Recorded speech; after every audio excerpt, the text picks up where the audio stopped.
Assalamualaikum warahmatullahi wabarakatuh. Bertemu lagi kita kembali. Kali ini kita ber-PTPR daripada rumah masing-masing. Okey, sebelum ini saya dah sentuh sedikit berkaitan dengan topik daya. Okey, hari ini saya akan masuk ke topik yang seterusnya. Okey, dah bersedia? Okey, kita akan teruskan ke slide yang seterusnya. Okey, tapi sebelum itu kita akan imbas balik apa yang berkaitan dengan daya. Okey, kalau ingat daya terbagi pada dua, iaitu daya tarikan dan daya tolakan. Kena tahulah apa membezakan kedua-dua daya itu. Okey, kemudian kalau ingat balik lepas tu kita belajar berkaitan dengan kesan daya. Antara kesan-kesan daya, yang pertama dapat mengubah bentuk objek. Macam mana? Apabila kita tolak sesuatu objek, dia akan berubah bentuk. Contohnya apa? Balon, sponge dan sebagainya. Okey, kemudian yang kedua kesan daya adalah mengubah arah pergerakan objek. Biasanya kita nampak kalau orang yang sedang main bola sepak lah. Apabila kawan tendang bola ke arah dia, dia akan tendang ke arah lain dengan daya tolakan. Tendangan itu adalah daya tolakan. Okey, kemudian yang ketiga kesan daya adalah mengubah kelajuan objek. Daripada laju, bila kita dengan daya, kita boleh slowkan objek itu. Okey, kemudian membentikan objek yang sedang bergerak. Okey, contohnya bola tadi macam saya cakap, tendangan bola. Bila tendang, bila sampai kamu dengan kesan daya, kamu tekan dan dia berhenti daripada bergerak ke arah lain. Okey, kemudian menggerakkan objek yang pegun. Objek yang pegun, kamu tendang, kamu tolak dan dia akan bergerak. Okey, itu adalah kesan-kesan daya.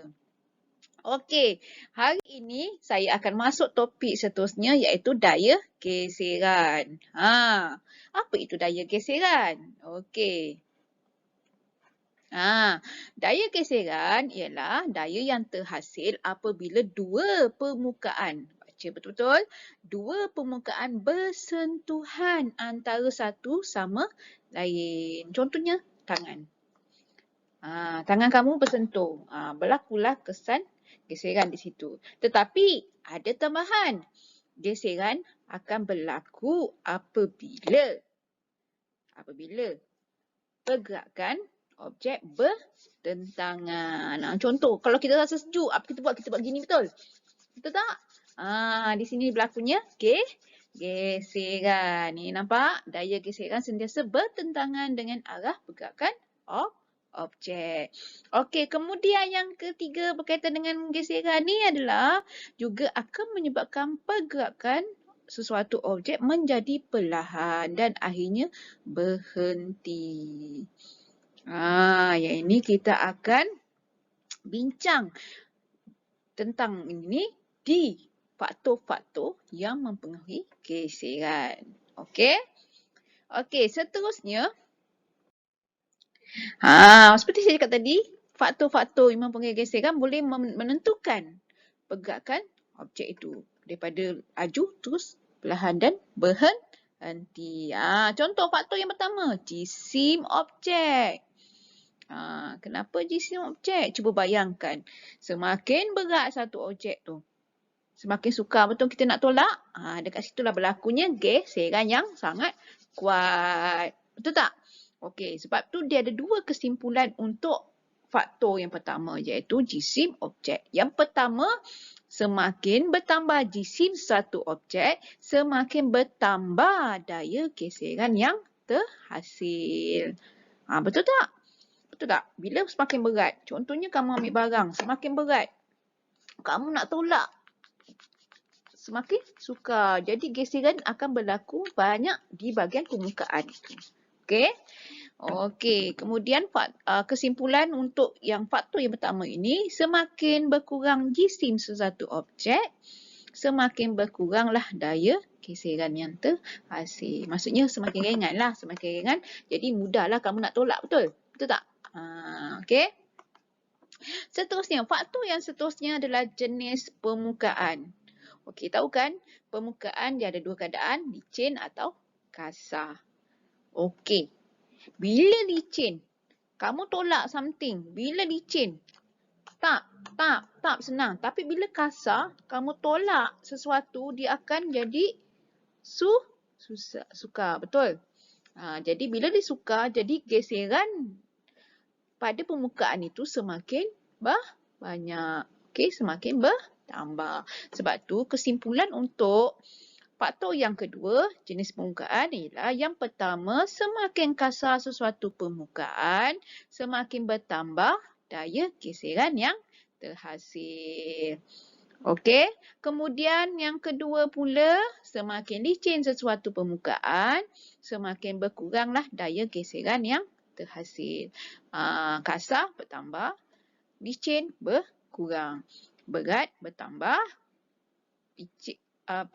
ringan berkurang. Okey, boleh? Okey, ini adalah faktor-faktor yang mempengaruhi daya geseran. Kita terus kepada topik yang seterusnya. Kesan daya geseran. Kena ingat, daya geseran ada dua keadaan. Kebaikan dan kekurangannya. Kebaikan, contohlah, kalau kamu rasa sejuk. Sejuk sangat. Apa yang kamu buat, kamu akan ambil kedua-dua tangan kamu dan kamu akan gosok seperti ini. Betul? Dekat sini dia akan menghasilkan haba. Kamu akan rasa panas. Betul tak? Kadang-kadang kalau pergi kawasan yang beraircon, rasa sejuk, kita buat begini laju-laju. Semakin laju, semakin rasa kepanasan di tangan kita. Okey. Jadi, kebaikan yang pertama didapat menghasilkan haba. Kemudian yang kedua dapat memperlahankan objek yang sedang bergerak dan akhirnya berhenti. Betul tak? Tengah sedang bergerak dan apabila kamu gunakan berlaku daya geseran yang kuat dan dia akan berhenti. Betul tak? Kemudian dapat memegang objek. Okey, contoh. Ala cawan. Bila berlakunya daya geseran, kamu senang nak pegang cawan ni. Betul? Senang.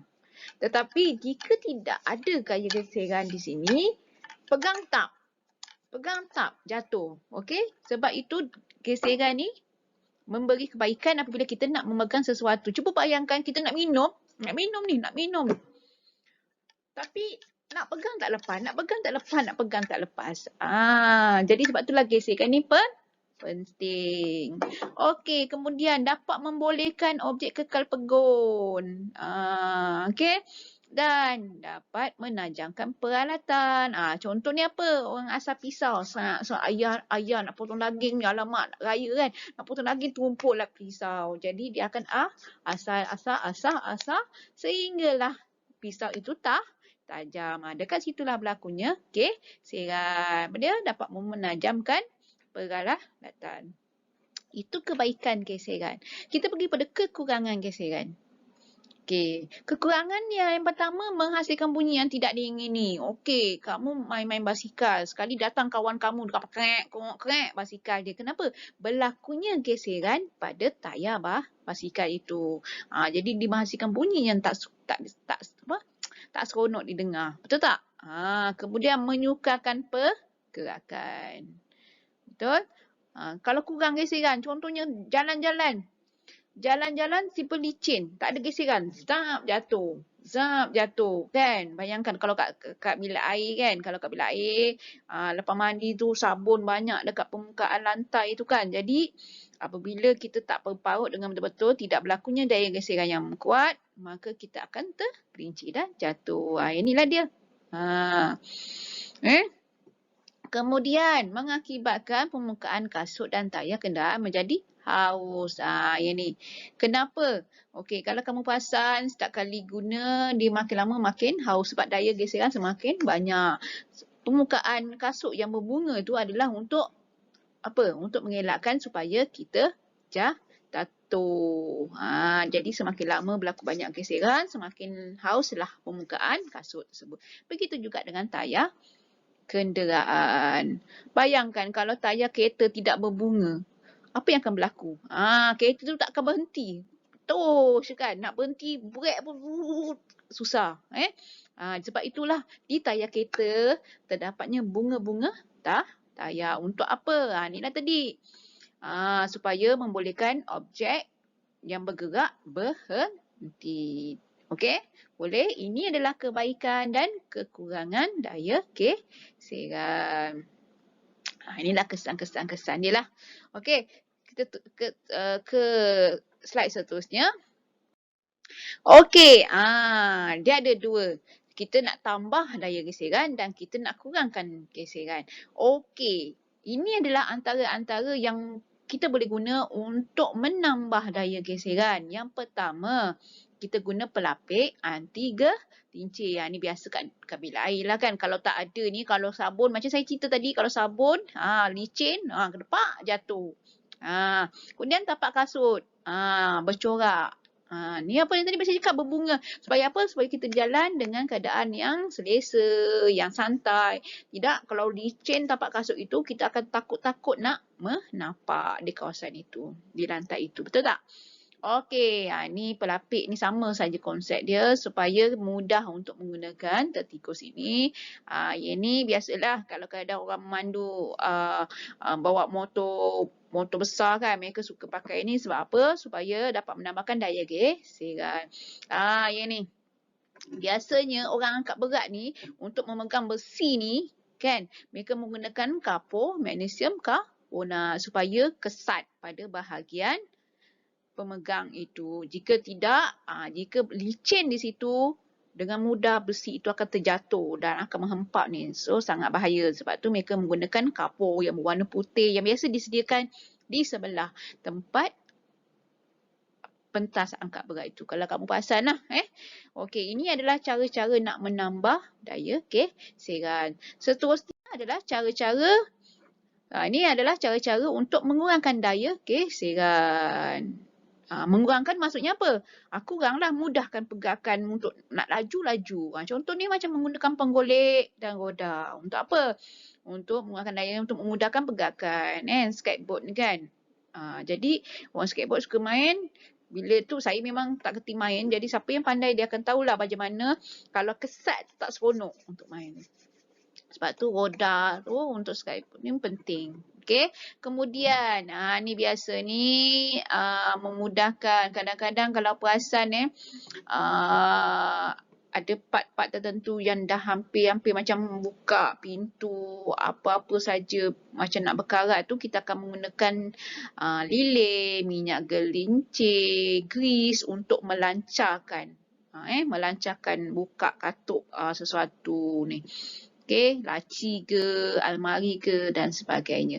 Siapa yang suka main carom, kita biasanya menggunakan tepung asid borik. Tapi saya biasa dulu guna tepung gandum je. Tapi tak selancar asid borik lah. Sebab apabila guna asid borik, dia akan menjadi lebih licin. Jadi seronoklah untuk main carom ni. Okey, kemudian ni biasalah untuk penggunaan kereta, dia akan menggunakan minyak pelincir.